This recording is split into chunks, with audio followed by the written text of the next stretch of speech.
Hello students, I hope you are doing well. आज cellular respiration की last class है और इस क्लास में हम डिस्कस करने वाले हैं फर्मेंटेशन को। फर्मेंटेशन दुनिया की सबसे पुरानी बायोटेक्नोलॉजिकल प्रोसेस है जो एंशियंट टाइम से लेके आज तक हमारे काम आ रही है।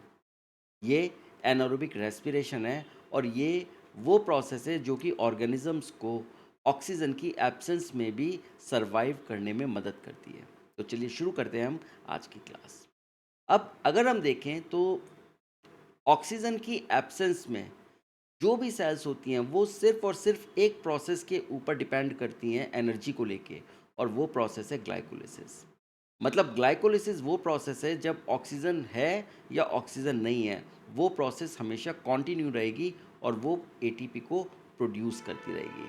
तो फर्मेंटेशन जो है वो इसी ग्लाइकोलिसिस के एटीपीज़ को जनरेट करने में हेल्प करती है। अब वो कैसे हेल्प करती है वो मैं आपको बताऊंगा।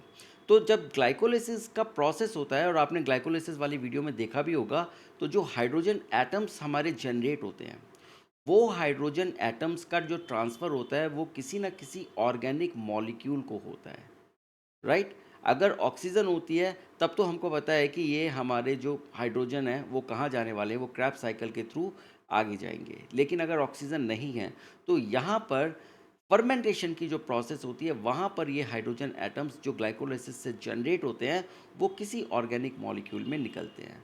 तो याद रखिए, फर्मेंटेशन के अंदर ऑर्गेनिक मॉलिक्यूल्स हमारे एक्सेप्टर होते हैं उन हाइड्रोजन एटम्स के जो कि ग्लाइकोलिसिस में बनते हैं।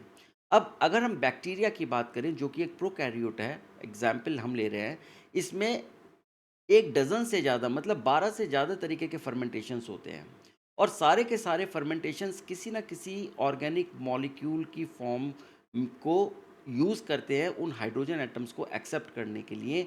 और उस हाइड्रोजन एटम के एक्सेप्टेंस का या उस हाइड्रोजन एटम का जो सोर्स होता है वो NADH होता है जो कि ग्लाइकोलिसिस में बनता है। और वहाँ से जब ये हाइड्रोजन एटम्स निकल के उन ऑर्गेनिक मॉलिक्यूल्स को या उनके पास वो ट्रांसफ़र हो जाते हैं, तो ये दोबारा से NAD में चेंज हो जाता है, दोबारा से ये कन्वर्ट हो जाता है और इस तरीके से ये NAD को रीजनरेट करता रहता है। सो ये एक ऑर्गेनिक मॉलिक्यूल है और ये ऑर्गेनिक मॉलिक्यूल ऑक्सीडाइज्ड फॉर्म में है। यहाँ पर ये NADH है, आप देखेंगे ये जो NADH में से हाइड्रोजन और इलेक्ट्रॉन्स हैं ये इस ऑर्गेनिक मॉलिक्यूल के ऊपर चले जाते हैं, तो ये रिड्यूस हो जाता है और ये हमारा NAD रीजनरेट हो जाता है और ये NAD दोबारा से ग्लाइकोलिसिस में जाएगा और एक नए ग्लूकोज मॉलिक्यूल्स को हेल्प करेगा वापस पायरुवेट बनाने में। सो यूकैरियोट्स के अंदर अगर हम बात करें तो जो एनएरोबिक रेस्पिरेशन होता है वो एनिमल मसल सेल्स के अंदर होता है, ईस्ट के अंदर होता है या प्लांट्स के अंदर होता है। तो बैक्टीरिया तो एक तरीके का प्रोकैरियोट है, और यूकैरियोट्स के जो एग्जांपल्स हैं वो एनिमल मसल सेल्स, ईस्ट और प्लांट्स हैं जो कि फर्मेंटेशन को या एनएरोबिक रेस्पिरेशन की प्रोसेस को करते हैं। सो अब होता क्या है फर्मेंटेशन से या एनारोबिक रेस्पिरेशन से, ये एक तरीके के क्विक एनर्जी का सोर्स है उस कंडीशन में जब ऑक्सीजन बहुत लो होती है, राइट। दूसरा क्या है कि ये जो ग्लाइकोलिसिस है, जो ऑक्सीजन की एब्सेंस में भी या ऑक्सीजन की प्रेजेंस में उससे कोई फ़र्क नहीं पड़ता, ये उसको चलाने में या उसको कंटिन्यू करने में हेल्प करता है ये फर्मेंटेशन की प्रोसेस, क्योंकि ये NAD को रीजनरेट करने में हेल्प करती है। अगर NAD हमारा ऑक्यूपाइड रहेगा, वो NADH में ही कन्वर्टेड रहेगा, तो NAD तो बहुत लिमिटेड क्वांटिटी में होता है, तो सेल बहुत जल्दी NAD को डिप्लीट कर लेगी और उसके बाद होगा क्या कि हमारी ग्लाइकोलिसिस रुक जाएगी। और एक बार अगर हमारी ग्लाइकोलिसिस रुक गई तो फिर हमको ATP या एनर्जी नहीं मिलेंगे और सेल मर जाएगी। लेकिन फर्मेंटेशन की प्रोसेस क्या करती है, ये इस NAD को रीजनरेट करने में हेल्प करती है ताकि ग्लाइकोलिसिस कंटिन्यू बना रहे। और तीसरी चीज़ क्या है कि ये एनारोबिक कंडीशंस में सेल को सरवाइव करने के लिए मदद करती है, इसलिए ये एक एसेंशियल प्रोसेस है सेल को सरवाइव करने के लिए। तो ये फर्मेंटेशन के 3 बहुत ही इम्पॉर्टेंट एडवांटेजेस हैं। तो यूजुअली होता क्या है कि जो हमारे ऑर्गेनिक कंपाउंड्स हैं जो हाइड्रोजन को एक्सेप्ट करते हैं वो ऑर्गेनिक एसिड्स होते हैं। अब कौन कौन से ऑर्गेनिक एसिड्स हो सकते हैं, वो एसिटिक एसिड हो सकता है, वो ब्यूटाइरिक एसिड हो सकता है, वो प्रोपियोनिक एसिड हो सकता है, वो लैक्टिक एसिड हो सकता है, या फिर वो कोई एक अल्कोहल हो सकता है। तो इस तरीके से ये जो हमारे जो रिड्यूस्ड ऑर्गेनिक कंपाउंड्स होते हैं वो हमारे ऑर्गेनिक एसिड्स होते हैं। अब लैक्टिक एसिड और अल्कोहल फर्मेंटेशन, ये दो फर्मेंटेशंस आपके कोर्स में हैं और आपके स्कोप में हैं, तो हम इन दोनों की बात करेंगे। तो दोनों ही केसेस में, लैक्टिक एसिड में और अल्कोहल फर्मेंटेशन में 7% से भी कम एनर्जी रिलीज हो पाती है, और उसमें से भी सारी एनर्जी एटीपी के अंदर ट्रैप नहीं होती।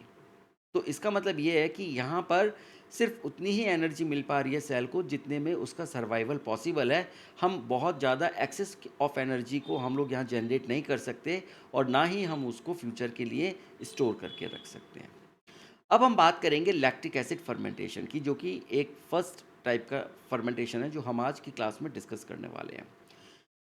एनिमल्स के केस में क्या होता है, जब बहुत ही ज़्यादा स्ट्रीनियस कंडीशंस हो जाती हैं, तो उस केस में मसल्स एटीपीज़ को बहुत जल्दी जल्दी एक्सपैंड करती हैं, और वो जो उनका एटीपीज़ का जो एक्सपेंस है, वो इतना ज़्यादा होता है कि जितनी जल्दी उनको ऑक्सीजन की डिलीवरी मिल ही नहीं पाती, और इसकी वजह से क्या है कि वहाँ पर ऑक्सीजन की सप्लाई कम हो जाती है और एटीपीज़ हमारे डिप्लीट हो रहे हैं बहुत जल्दी। तो उस केस में हमारी जो मसल सेल्स हैं, वो एनारोबिकली काम करना शुरू कर देती हैं, क्योंकि उनको सर्वाइवल चाहिए होता है। अब लैक्टिक एसिड के केस में क्या होता है कि जो हमारे ग्लाइकोलिसिस में पायरूवेट के 2 मॉलिक्यूल्स बनते हैं, राइट? आपको याद होगा कि हम ग्लाइकोलिसिस में जो जो 10 स्टेप प्रोसेस है, लास्ट में हमें 2 मॉलिक्यूल्स मिलते हैं पायरूवेट के। वो NaDH से 2 इलेक्ट्रॉन्स और 1 हाइड्रोजन को या 1 प्रोटॉन को वहाँ से लैक्टेट डिहाइड्रोजिनेज, जो कि एक एंजाइम है, वहाँ पर इस एंजाइम की मदद से ये हमारा जो पायरूवेट है, ओके,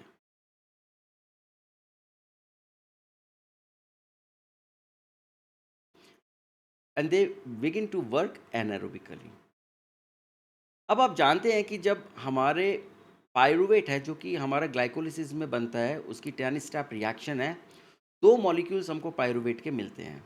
वो जो पायरूवेट हमारा बना, वो पायरूवेट इलेक्ट्रॉन्स को रिसीव करता है NaDH से, और वो एंजाइम जो कि हेल्प करता है इन NaDH से इलेक्ट्रॉन्स को पायरूवेट में ट्रांसफ़र करने के लिए, वो है लैक्टेट डिहाइड्रोजिनेज।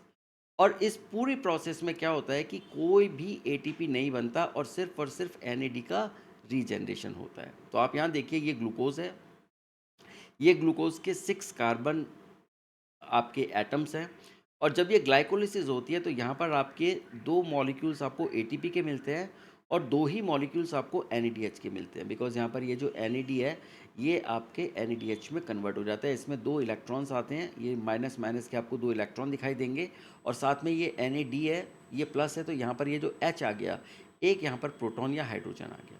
तो इस तरीके से ये NAD NADH के अंदर चेंज हो गया। अब ये आपके एंड प्रोडक्ट आया ग्लाइकोलिसिस का पायरूविक एसिड, और पायरूविक एसिड में आपके 2 मॉलिक्यूल मिलते हैं आपको, जिसमें 3-3 कार्बन होते हैं। तो ये पायरूविक एसिड है, एक मॉलिक्यूल में 1 2 3 कार्बन्स हैं, दूसरे मॉलिक्यूल में भी 1 2 और 3 कार्बन्स हैं, राइट? यहाँ तक आपको क्लियर हो गया। अब क्या होता है कि यहाँ पर ये जो लैक्टेट डिहाइड्रोजिनेज है, ये ट्रांसफ़र करता है NaDH में से 2 इलेक्ट्रॉन और 1 H को। तो आप देखिए यहाँ पर 2 इलेक्ट्रॉन तो चले गए और 1 H भी चला गया, तो ये दोबारा से रीजनरेट कर गया NAD में, और साथ में 1 H सॉल्यूशन में से जाता है, और वो पायरूविक एसिड के ऊपर जाके लगेगा, और वहाँ से वो जो जनरेट होगा वो बनेगा हमारे 2 मॉलिक्यूल्स लैक्टिक एसिड के। मतलब एक पायरूविक एसिड एक लैक्टिक एसिड मॉलिक्यूल को बनाता है, दूसरा पायरूविक एसिड दूसरे लैक्टिक एसिड को बनाता है।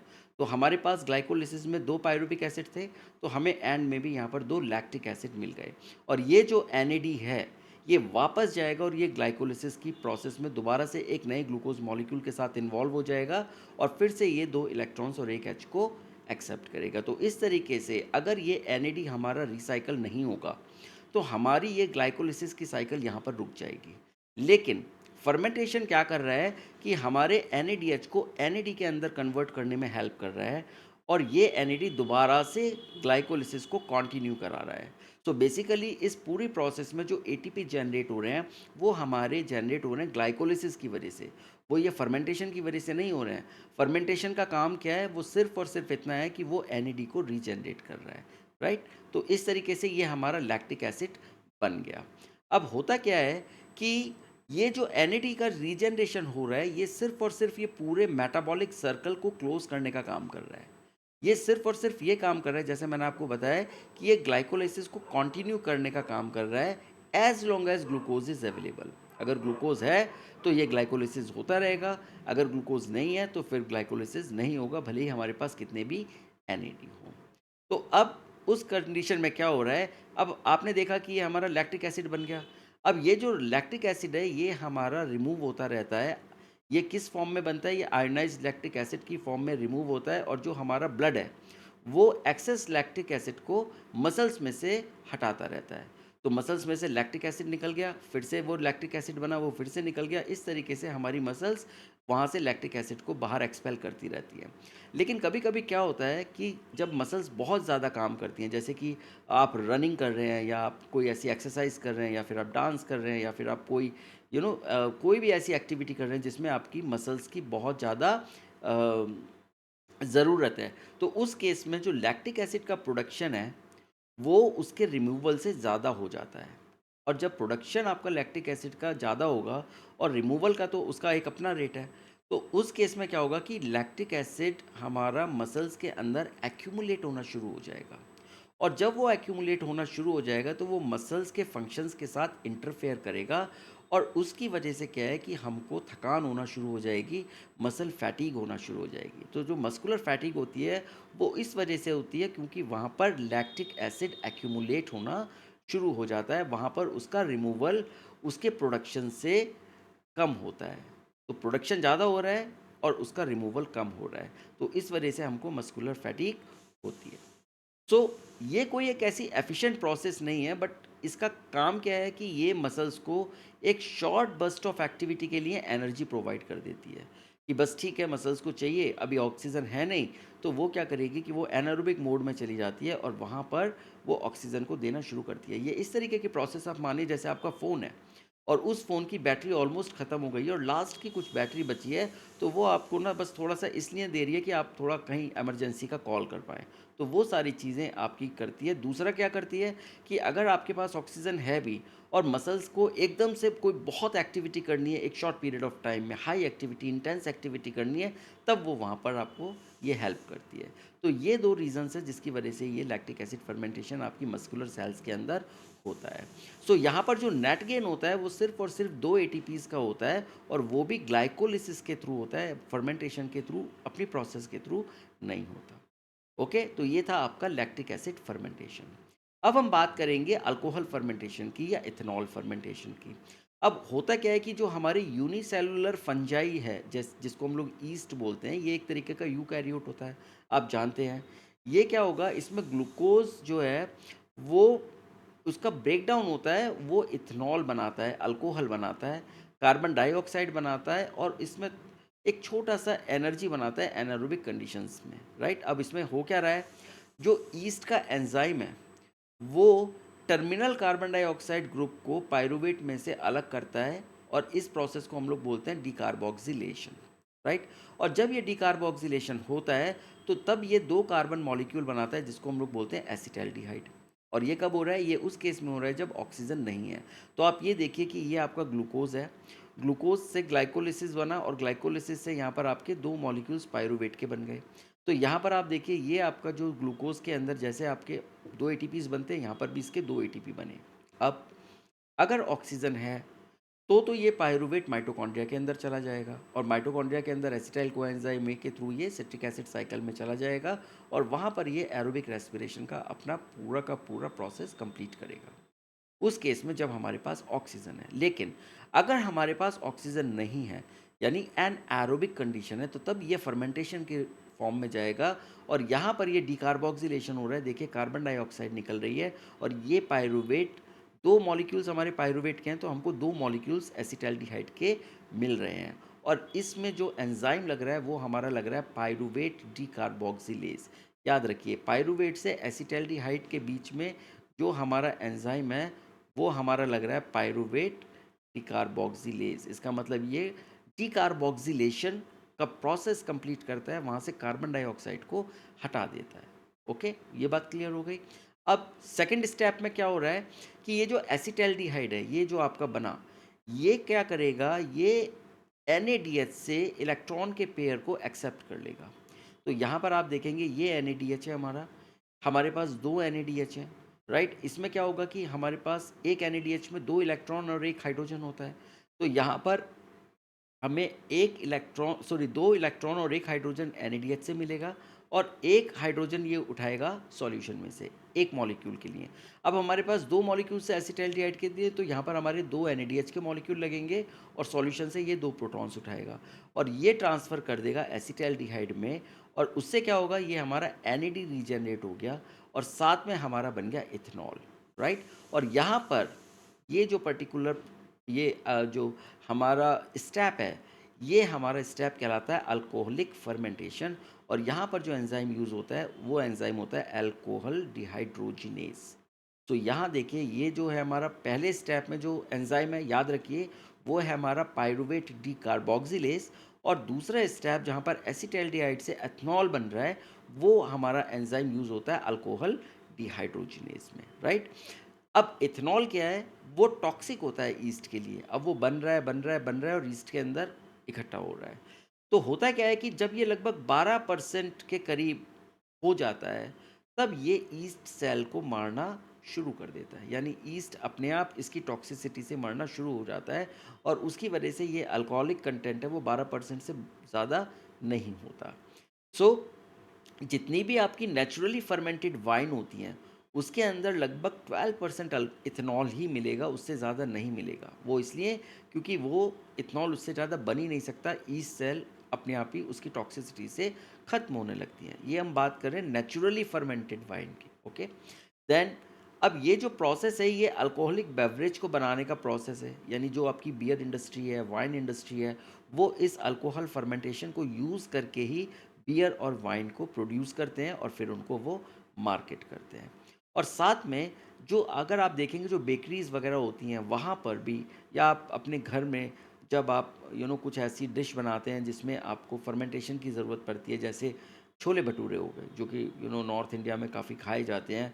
उसमें आपको भटूरे के अंदर खमीर उठाना हम जिसको बोलते हैं, तब भी हम लोग यही फर्मेंटेशन प्रोसेस करते हैं, राइट। या फिर हम लोग जो बाकी जो ब्रेड इंडस्ट्री होती है, वहाँ पर इसका यूज़ किया जाता है। और ये जो कार्बन डाइऑक्साइड के बबल्स निकलते हैं, ये कार्बन डाइऑक्साइड के बबल्स जो ब्रेड का डो होता है उसको उठाने में मदद करते हैं। यानी ब्रेड का डो तो बहुत पतला सा होता है, लेकिन जिस वक्त फर्मेंटेशन होता है तो वो धीरे धीरे धीरे धीरे राइज होना शुरू होता है, और वो किसकी वजह से होता है, ये कार्बन डाइऑक्साइड बबल्स की वजह से होता है, राइट। और इथेनॉल हो जाता है, वो बर्न ऑफ हो जाता है। तो ये है आपका अल्कोहल फर्मेंटेशन। और जैसे आपका लैक्टिक एसिड फर्मेंटेशन था, इसमें भी आपको एटीपीज का जो आपको गेन हो रहा है वो ग्लाइकोलिसिस की वजह से हो रहा है, वो इस फर्मेंटेशन प्रोसेस की वजह से नहीं हो रहा। फर्मेंटेशन का काम है सिर्फ और सिर्फ इस मेटाबॉलिक लूप को कंप्लीट करना और साथ में NAD को रीजनरेट करना। ओके, तो ये आपका अल्कोहल फर्मेंटेशन था। फिर अब हम ये, और जो आपने पीछे वाला स्लाइड देखा उसमें आपका लैक्टिक एसिड फर्मेंटेशन था। अब हम बात करते हैं रेस्पिरेटरी कोशेंट की। क्या होता है रेस्पिरेटरी कोशेंट? एरोबिक रेस्पिरेशन में क्या होता है कि आपकी ऑक्सीजन तो कंज्यूम हो रही है और कार्बन डाइऑक्साइड रिलीज हो रही है, ठीक है, ये बात तो सभी को पता है। अब इसमें रेस्पिरेटरी कोशेंट क्या होता है, वो रेशो होता है जहाँ पर कार्बन डाइऑक्साइड हमारी कितनी निकली और हमारी ऑक्सीजन कितनी कंज्यूम हुई। जब हम इसको एक रेशो में हम इसको रिप्रेजेंट करते हैं, उसको हम लोग बोलते हैं रेस्पिरेटरी कोशेंट, RQ, या रेस्पिरेटरी रेशो। सो RQ है हमारा volume of carbon dioxide evolved by volume of oxygen consumed. याद रखिए, इवोल्यूशन पहले हो रहा है, कंजम्पशन नीचे हो रहा है। तो हमारा न्यूमरेटर में कार्बन डाइऑक्साइड है और डिनोमिनेटर में हमारा ऑक्सीजन का कंजम्पशन है। तो रेस्पिरेटरी जो कोशेंट होता है वो डिपेंड करता है कि हम कौन से रेस्पिरेटरी सबस्ट्रेट को यूज़ कर रहे हैं। अब आप जानते हैं कि हम लोग carbohydrate is our major respiratory substrate जो कि हमारा यूज़ होता है। इसके अलावा हम प्रोटीन और फैट्स को भी यूज़ कर सकते हैं। तो अगर हम एरोबिक रेस्पिरेशन की बात करें, जहाँ पर कार्बोहाइड्रेट इज़ द मेजर हमारा है रेस्पिरेटरी सबस्ट्रेट, उस केस में अगर आप देखेंगे तो ये हमारा ग्लूकोज़ है, और ये ग्लूकोज़ हमारा कार्बन डाइऑक्साइड, वाटर और एनर्जी बना रहा है, और इसमें 6 मॉलिक्यूल्स ऑक्सीजन के लग रहे हैं और 6 मॉलिक्यूल्स कार्बन डाइऑक्साइड के रिलीज़ हो रहे हैं। तो आरक्यू हमारा कितना होगा? हमारा होगा वॉल्यूम ऑफ CO2 इवॉल्व्ड और वॉल्यूम ऑफ ऑक्सीजन कंज्यूम, तो 6/6 इज इक्वल टू 1। हमारे कार्बोहाइड्रेट का जो आरक्यू होता है वो परफेक्ट 1 होता है। जब हम फैट्स और प्रोटीन्स की बात करते हैं, इनका जब हम आरक्यू निकालते हैं तो वो आरक्यू हमारा लेस देन 1 होता है। Remember, it is less than 1। तो ये एक एग्जांपल है, जैसे कि ये ट्राई पामिटिन है। अब ये बहुत बड़ा मॉलिक्यूल है, कार्बन के इसमें 51 आपको एटम्स दिखाई देंगे, हाइड्रोजन 98 है और ऑक्सीजन 6 है, और इसमें ऑक्सीजन का कंजम्पशन कितना है? 145। तो आप देखेंगे यहाँ पर जो कॉफिशिएंट है वो 145 है, और जो कार्बन डाइऑक्साइड बन रही है उसका कॉफिशिएंट 102 है। तो 145 मॉलिक्यूल्स ऑक्सीजन लग रहे हैं और 102 मॉलिक्यूल्स कार्बन डाइऑक्साइड के जनरेट हो रहे हैं। तो अगर हम इसका आरक्यू निकालते हैं तो 102 बाई 145 इसका आएगा 0.7। ओके, सो ये आपका फैट का है। और प्रोटीन्स के लिए आरक्यू जो होता है वो लगभग 0.9 का होता है। तो याद रखिए, आरक्यू फैट का हमारा सबसे कम हो गया, प्रोटीन का हमारा इंटरमीडिएट हो गया, और जो हमारा परफेक्ट 1 स्कोर आया था वो हमारा आया था कार्बोहाइड्रेट का। सो लिविंग ऑर्गेनिजम्स में जो रेस्पिरेटरी सबस्ट्रेट्स होते हैं, वो केवल ऐसा नहीं है कि सिर्फ अगर हम हमारे पास तीनों चीज़ें हैं तो हम सबसे पहले कार्बोहाइड्रेट ही कंज्यूम करेंगे। नहीं, थोड़ा बहुत प्रोटीन का भी होता है और फैट का भी होता है। तो वो यूजुअली मोर देन 1 होंगे, इसलिए प्योर प्रोटीन्स और fats are never used as a respiratory substrates. Alright, तो ये थी हमारी रेस्पिरेटरी कोशेंट और किस तरीके से हम इसको कैलकुलेट करते हैं। सो आई होप कि आपको ये क्लास में फर्मेंटेशन क्लियर हो गया होगा, लैक्टेट अल्कोहल दोनों, और साथ में ये रेस्पिरेटरी कोशेंट। अब हम अभी अगली क्लास में एक नया टॉपिक लेके आएंगे। तब तक आप अपना ध्यान रखिए। Take care and thank you.